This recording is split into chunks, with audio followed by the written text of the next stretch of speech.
નમસ્કાર, આપ જોઈ રહ્યા છો TV9 અત્યાર સુધીના તમામ ખાસ સમાચારો સાથે હું છું ઝરણા સોની। અમદાવાદના વસ્ત્રાપુર વિસ્તારથી સમાચારોની શરૂઆત જે આવેલી શિવાલિક હાઈ સ્ટ્રીટમાં આગ લાગવાની ઘટના સામે આવી છે, જેમાં નાસભાગ મચી છે। ચોથા માળે આવેલી ઓફિસમાં લાગી છે ભીષણ આગ।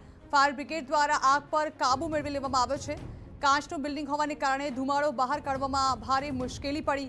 બિલ્ડિંગમાંથી 100 જેટલા લોકોનું રેસ્ક્યુ પણ કરવામાં આવ્યું છે। ચોથા માળે અને અગાસી પરથી લોકોનું રેસ્ક્યુ કરવામાં આવ્યું।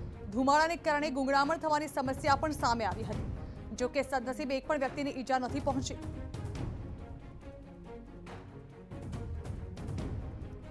તો વસ્ત્રાપુરમાં આવેલી શિવાલિક હાઈ સ્ટ્રીટ નામની આ બિલ્ડિંગ, જેની ઓફિસના ચોથા માળે આગ લાગવાની ઘટના સામે આવી।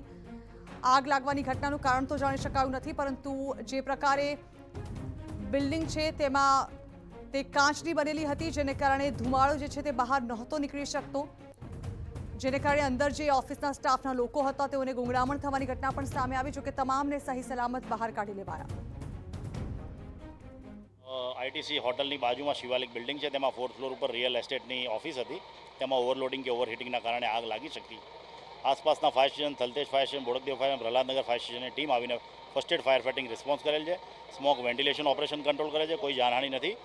લગભગ 100 લોકોનું ટેરેસથી અને 4th ફ્લોરથી ઇમરજન્સી ઇવેક્યુએશન સેફલી કરાવેલ છે। એસેમ્બલી પોઈન્ટ ઉપર ફાયર પ્રોટેક્શન સિસ્ટમનો બિલ્ડિંગનો પણ ઉપયોગ કરેલ છે।